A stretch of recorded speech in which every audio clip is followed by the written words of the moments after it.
Hello everyone, it's Jamal Thomas. Welcome to the Progressive Soapbox. So guys, it's a weird story. That's wrong. It's not that it's a weird story. My perspective of the story is weird. Because it's like I'm having two separate feelings that are very, very different. Even though I'm reading the same story. Part of it has to do with just the way they wrote the story. They wrote it almost in like two separate halves. But the two halves are denoting two different things.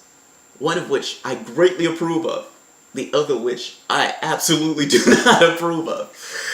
Alright, so for the first one, this is the Independent. United States forces G20 to drop any mention of climate change in the joint agreement. Look, I have to be honest. My aggravation at the story is probably overhyped. Like, it's probably higher than what it is. But just understand where the aggravation comes from. There seems to be a relative disparity between the weight I give to something, like the threat I give to climate change. I actually believe the scientists on this front. Yes, they can be wrong. But there is no harm. It's almost one of those things of, if they are correct, the world is at stake. If they are wrong, we have a better planet. That is a win-win to me. Either way you look at it, that's a win-win to me. But if these guys are wrong, these guys who are working from the perspective of capital, this unreal profit-driven, this profit motive, this is a real thing. I made this point before. Your subordinate reality can persist outside of the confines of an actual reality. But if there's a jump ball, if there's a situation where those two things clash, your subordinate reality is going to lose. Meaning, I don't care how much you care about the capital. The reality is, if this planet takes a hit, you're taking a hit with it. And you're taking all of us with you. So, that's the severity in which I give this. I am not seeing that severity in the actions of the people who are supposed to be representing us. That's my aggravation. That's where that comes from. So again, if it's a little overhyped, it's overhyped for a particular reason. It's like, there are lives at stake.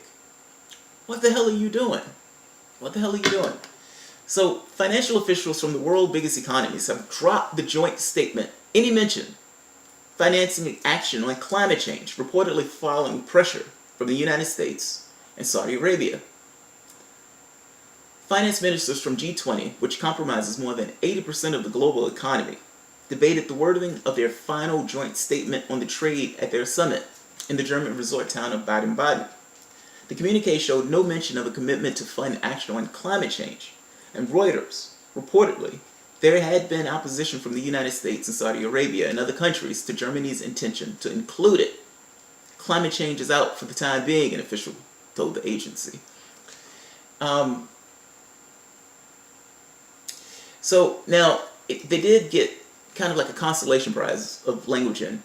Furthermore, we encourage all G20 countries, which have not yet done so, to initiate as soon as feasible a peer review of inefficient fossil fuel subsidies that encourage wasteful consumption. That is absolutely tepid. And that is no way the exact same thing or even an adequate consolation prize. For we need to do something about this threat to the planet. It's like somebody saying, look, it's one of those things of, you have this a certain level of consensus among scientists. By like 90-something%. Again, if I am wrong on this, meaning if I am wrong, if these scientists, for whatever reason, are wrong, their lens is earnest. They're interacting with this particular thing from an earnest perspective. This is physical matter reality. Meaning, that's their domain for the most part. We're not talking about non-physical items. We're not talking about anything with spirit or anything else. Physical matter reality. We live in a technical world. Those guys use the scientific method to investigate the physical world. They came to somewhat of a consensus based upon the evidence to which they've been presented. If that's the scientists, if those are the guys who came to this from information standpoint, then what is the United States and Saudi Arabia using as a justification to push down these other countries who are trying to add that language to the bill? I mean, if these guys are using research, scientific method, investigation, if these are the guys who we tend to go to when we need explanations on the physical world. And again, I'm making this point. Physical world. It's physics. This is a physical matter reality. If there are other realities, that's perfectly fine. Those are non-physical. I don't need physicists to believe in those things. But when it comes to this particular world, this particular reality, those guys are pretty good at trying to understand their universe. What is your motivation if you're not using those guys to come up with that? Is it religion?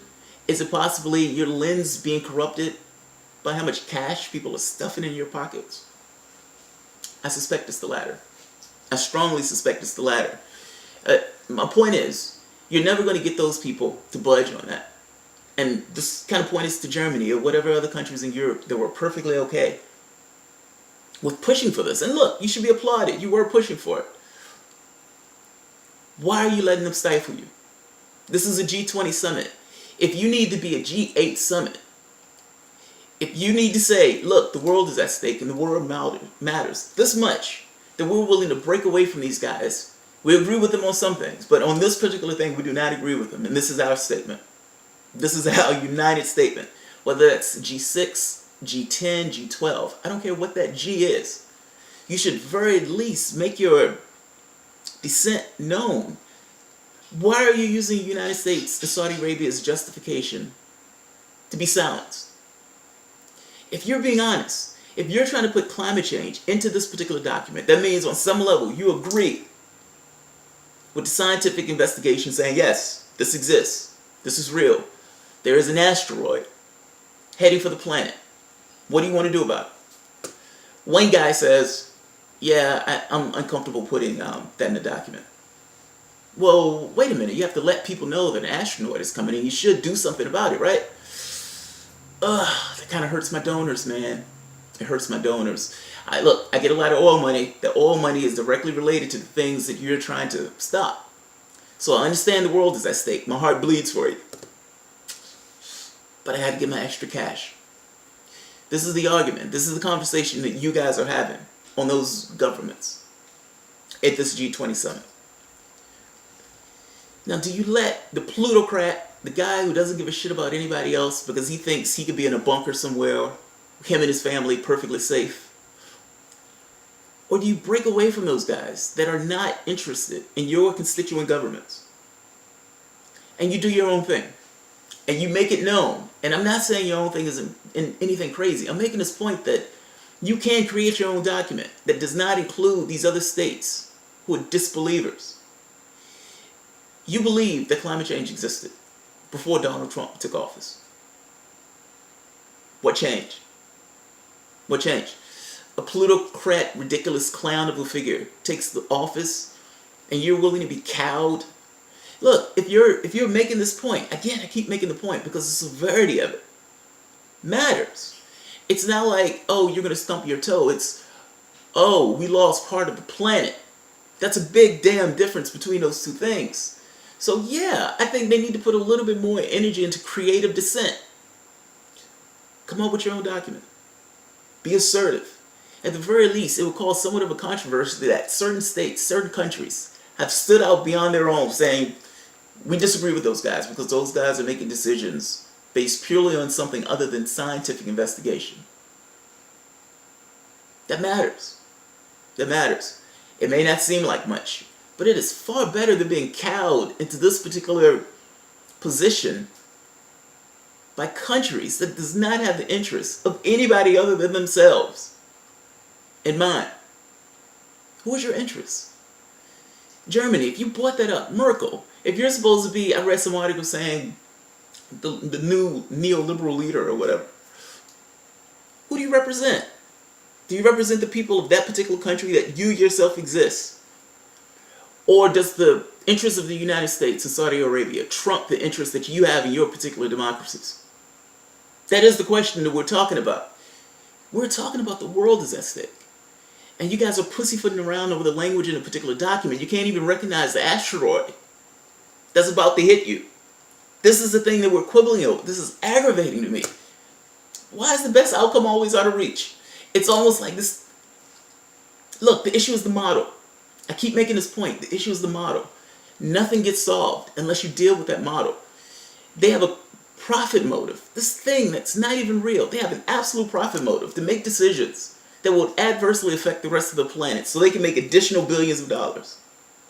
That is maddening. That is absolutely maddening to me. It's like, it's almost like the awareness of it pisses me off. And when you see this, and you see it in real time, it comes out.